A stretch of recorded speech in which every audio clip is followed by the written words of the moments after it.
Okay, guys, so we're going to be analysing some blood work from someone inside the testosterone squad. You'll learn a few things here, especially if your SHBG is high, especially if you're really serious about skyrocketing your testosterone, hitting 800 to 1200. The guys who really go towards 1,000 are the ones who get their blood work done and fix any weaknesses and strengthen any strong points as well.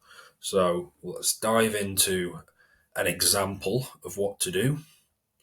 So this guy is doing a great job by getting his blood work done in the first place. Hopefully, we can still see me here, um, and I hope he doesn't mind us doing this.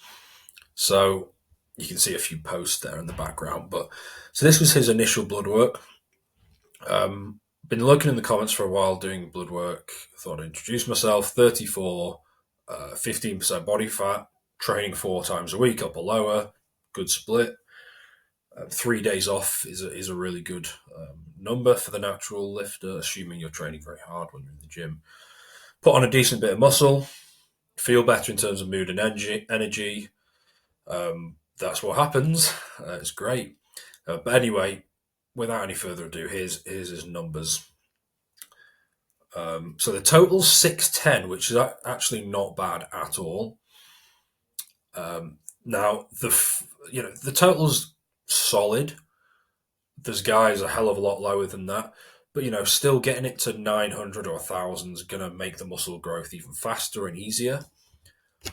It will make you feel even better, energy wise, the focus, the libido, and the hardness and lasting longer. That'll be quite significant, especially if your estradiol's in range, which his is, and especially if there's no issues with cortisol. Because cortisol's huge for the bedroom side of things. It closes up your veins like that. It's like a constrictor. So making those assumptions, the higher the testosterone gets, the better these things get. Up until about 1,200, then beyond that, you start to put a bit of extra pressure on your heart and prostate for no reason. But yeah, 900 to 1,000 would be ideal. His real problem, though, is the free, which is less than 1% of his total, which is too low. You want it to be at least 2%. So his free is definitely low. And a lot of it is to do with the SHBG being out of range. So he needs to bring his SHBG down. Estradiol at 29.4 is ideal. His prolactin is under 10, which is good. A little lower than that would be even better. His LH is a little bit on the low end, 2.56. You want it to be 5 or higher, really. FSH could be a little bit higher. So yeah, his LH and luteinizing hormone is one of the foundational hormones, the precursors to testosterone. So is FSH. They determine things like sperm quality, sperm count, fertility, and they're massive precursors. The size of your boys as well, but they're precursors to testosterone. And really, if you want to optimize those, it's all about the 4 testosterone fundamentals. Some people hop on Clomid and they take the shortcuts, and it almost has some kind of consequence. It always backfires in some regard. It's very temporary. Or you do the natural thing, which is also free, by the way, or close to it. You hit the 4 fundamentals, which is sleep, cholesterol, vitamin D3, and why do I always forget? Body fat percentage. He's 15% body fat, so that's not it. It'll be one of the other three things. His vitamin D3 looks solid, so it's going to be sleep or cholesterol or potentially stress. So LH could do with being higher. Everything else looks decent. His liver is also good. So really, we're looking at getting the LH up, which could well be sleep.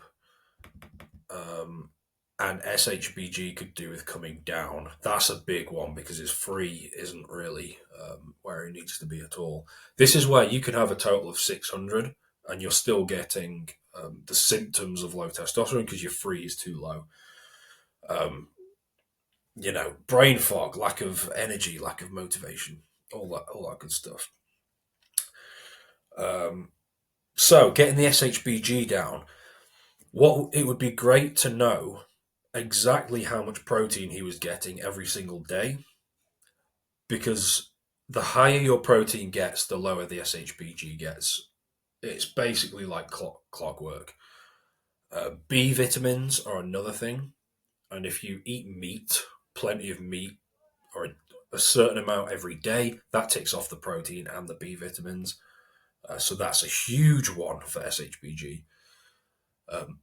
Also, look at fiber intake, because my go-to advice for most men is to eat cruciferous veg, just to get enough veg. It's good for fat loss. It's anti-estrogenic.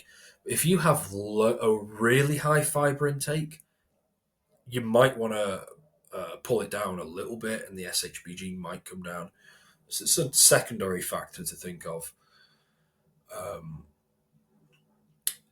His liver health is good, so it's not that. If I scroll down, I believe I gave him some more advice. I think it was in the DMs, actually. One second.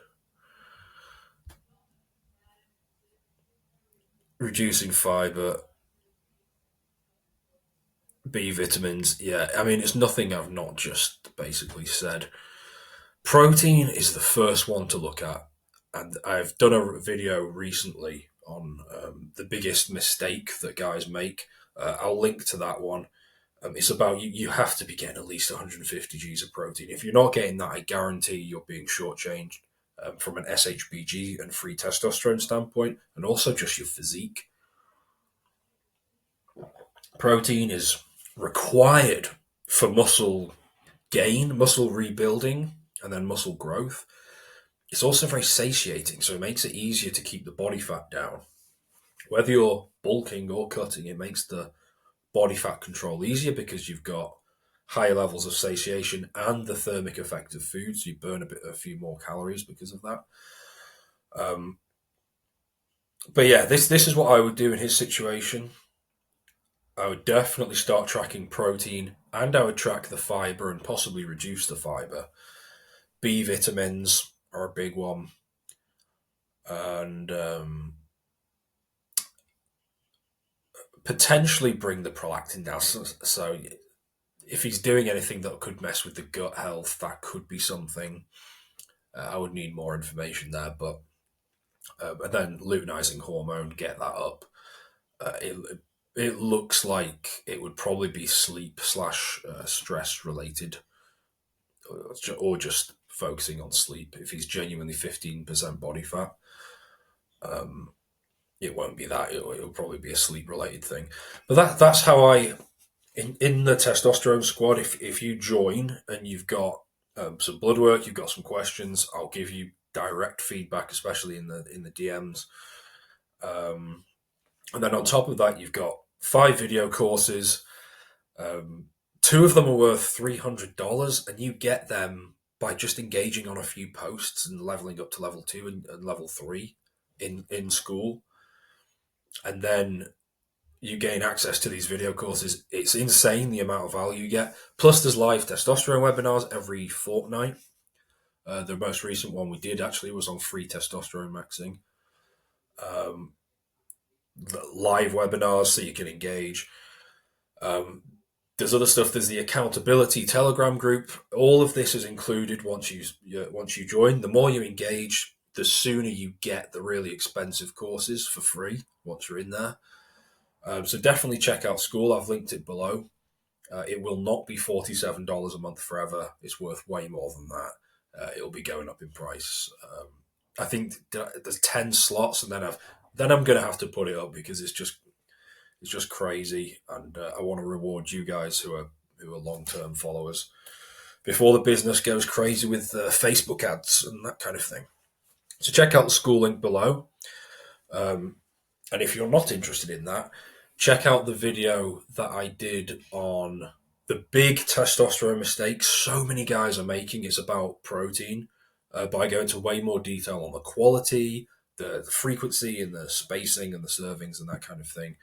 So that is linked somewhere here. So click on that, and I will see you very soon.